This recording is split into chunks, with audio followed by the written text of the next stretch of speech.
offshores prejudica o desenvolvimento económico da Madeira? Ou porque é que considera, e neste livro é bem claro a referir isso? Prejudica porque o facto de cerca de 2.900 empresas estarem sediadas na Zona Franca da Madeira aumentou artificialmente o PIB per capita da Madeira. A Madeira neste momento tem oficialmente o segundo PIB do país, logo a seguir a Lisboa. Portanto, está à frente do Porto, está em termos de PIB. Porto, onde está a principal indústria nacional. E isto faz com que a Madeira tenha perdido o estatuto e objetivo 1 das regiões ultraperiféricas da União Europeia, ou seja, a Madeira deixa de receber 500 milhões de euros com fundos comunitários neste quadro de apoios. Por outro lado, a Madeira poderia também beneficiar do Fundo de Coesão, que está previsto no artigo 38 da Lei das Finanças das Regiões Autónomas e também neste período de 4 anos poderia buscar mais 400 milhões de euros de apoio que seriam transferidos diretamente de verbas do Orçamento de Estado aqui do continente. Portanto, estamos a falar só aqui de 900 milhões de euros. E depois há mais 1,1 mil milhões de euros de incentivos fiscais concedidos a estas 2.900 empresas que estão sediadas na região autónoma da Madeira. Ou seja, só aqui neste bocadinho são 2.000 milhões de euros, estava para tapar o buraco que neste momento a Madeira tem nas suas contas públicas. Assim, as empresas também, ao não terem incentivo a estarem na Madeira, não estariam lá. Portanto, tudo que eram impostos não seriam cobrados.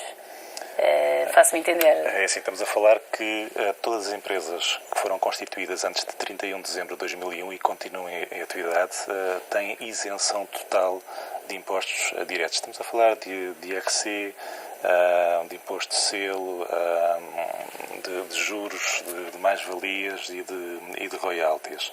O que acontece neste momento, e já há algum tempo, é que a Madeira é referenciada por os principais relatórios de entidades credíveis a nível internacional como um ninho de corrupção e é também um viveiro do crime organizado onde italianos, sobretudo as máfias italianas e as máfias russas, vêm aqui em Portugal para exclusivamente lavar dinheiro. É para isto que funciona. João Pedro, mas provas disso, provas dessas afirmações tão polémicas? Algumas provas estão aqui. Outras estão em documentos oficiais de polícias italianas, do Tribunal de Contas da Rússia, de relatórios das Nações Unidas, que eu faço referência no livro, e temos que ser muito, muito claros, Mafalda. O que se passa neste momento em Portugal, há uma elite corrupta que capturou o poder económico e o poder político e que se recusa a pagar impostos e que tem usado a Zona Franca da Madeira. Esteve lá a Amorim Broker, é uma vergonha depois do caso do BPN, em que o Estado português injetou 2,5 mil milhões de euros e que vendeu um banco ao desbarato por 40 milhões de euros e 4 empresas do grupo SLN e do BPN continuam na Zona Franca da Madeira a pagar 0 de impostos. Esta é uma vergonha para as contas públicas nacionais, é uma vergonha, é um escândalo e uma afronta aos contribuintes que pagam os seus impostos e para as empresas que também pagam os seus impostos e temos esta vergonha de empresas do BPN que continuam na Madeira e não pagam impostos. Eu faço parte do Desafio Miqueias, que é uma campanha internacional que está presente em 40 países e que procura mobilizar e sensibilizar a opinião pública na luta contra a pobreza mundial. E um dos fatores de desigualdade económica e de má redistribuição do rendimento e de injustiça fiscal são os próprios offshores. Neste momento, a nível mundial, há cerca de 11,5 milhões de dólares. Estamos a falar de 11,5 com mais 11 zeros à direita, é muito dinheiro. Cerca de 50% do comércio mundial passa por offshores, aos chamados paraísos fiscais. O próprio Barack Obama, quando explodiu a crise do subprime, disse que era preciso pôr um fim aos offshores. Só nos Estados Unidos, 700 das 1.000 maiores empresas têm os seus lucros em offshores, não pagam 35% que deveriam estar a pagar nos Estados Unidos, pagam uma média de 2% a 3%. Então, um caso gritante é o da Google, que não passa de 5% a nível global. E tudo isto distorce aquilo que nós chamamos, em termos de economia, a lei da oferta e da procura. E o chamado comércio justo. O comércio justo, enfim, pronto, a livre concorrência. Há 3 lugares na Madeira que, na última década, tiveram milhares de empresas. A Avenida do Infante, 88, teve o número 50, aliás, teve cerca de 2.000 empresas numa década. o número 88 da Rua dos Mursas teve 1.500 empresas e a Suíte 605 teve um número muito interessante que em 10 anos teve lá 1.000 empresas. Destas 1.000 empresas, há 2 senhores que trabalham na Madeira e que têm praticado uma ação de voluntariado que acho que é um exemplo notável a nível nacional. Porque são CEOs de várias, não? A título gratuito de foi gestor ou é gestor de 707 empresas e o outro de 690 e poucas empresas. São pagos, ainda por cima, por 2 sociedades de management que, atrás de si, têm 2 grandes escritórios de advogados que estão aqui sediados em Lisboa. A primeira oferta pública à TVI foi uma OPA lançada também a partir aqui deste lugar, da Suíte 605. O sexto andar, mais uma forma também de passar por cima de alguns impostos. João, mas sem ser a parte moral, em termos legais, isto é permitido. Pois é, isto é uma grande burla legal. É assim que podemos chamar, por uma razão muito simples. A corrupção não significa apenas aquelas pessoas, empresas ou empresários que roubam dinheiro. Portanto, corrupção não é apenas só isso. Porque a grande corrupção acontece a um nível político, quando os legisladores fazem leis para benefício próprio. Por exemplo, até há muito pouco tempo, as SGPS, ou os detentores com mais de 10% nas SGPS em Portugal estavam isentos de impostos. Por exemplo, casos paradigmáticos, por exemplo, a compra da Vive pela PT, portanto, usando uma empresa de holding na Holanda, ou o facto da Amorim Energia não estar aqui sediada em Portugal, contém todo o negócio aqui em Portugal, mas que está na Holanda, o facto da Biedronca, a grande distribuidora alimentar do grupo Jerónimo Martins, passa pela Polónia, o dinheiro depois vai à Holanda e só depois é que vem para Portugal, quando aqui a tributação fica praticamente reduzida e beneficia de acordos de dupla tributação. Então há toda uma batota fiscal que é feita e que é uma batota legal. É que o aumento de impostos não vai de todo afetar as grandes empresas, as grandes fortunas.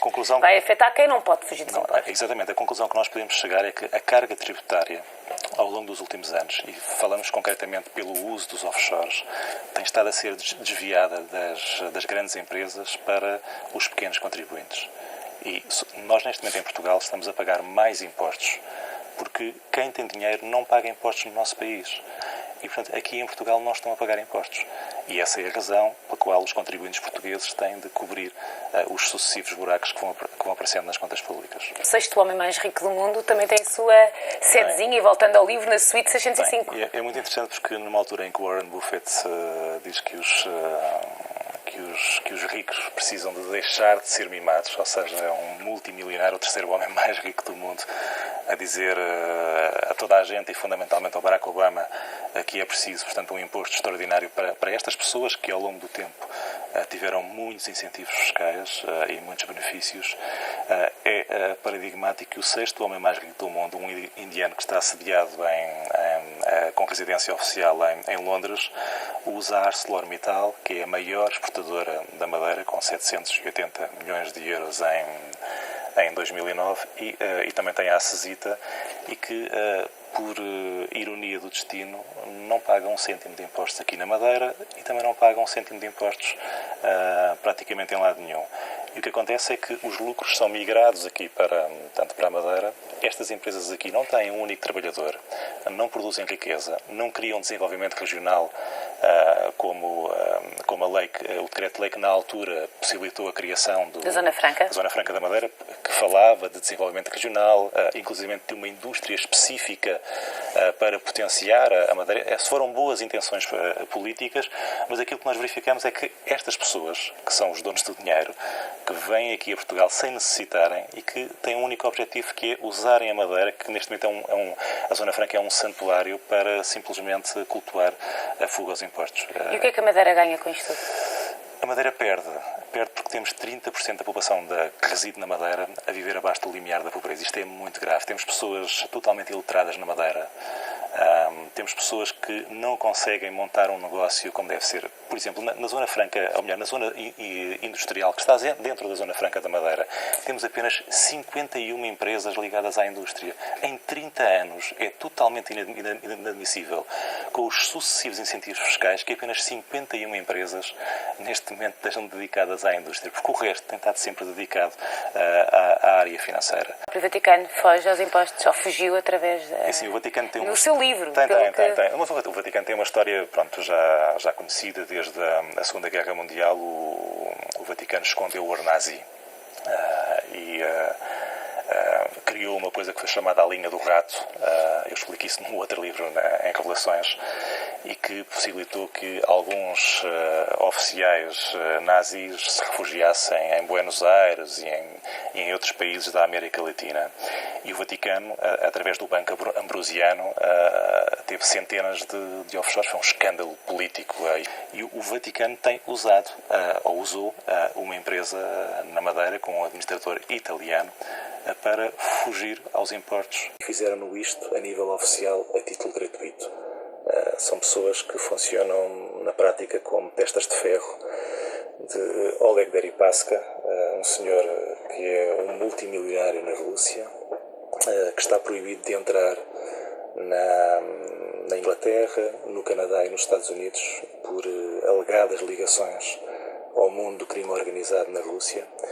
Oleg Deripaska é o dono, é o CEO da UC Rusal, que é a maior produtora do mundo de alumínio, e que em 2007, com a sua subsidiária que estava sediada na Madeira, a Winefleet, apresentou contas de 3 mil milhões de euros de faturação. A tal empresa que era a maior exportadora nacional. A maior exportadora nacional, acima da EDP, da TAP, da Auto Europa, empresas que têm pessoas a trabalhar.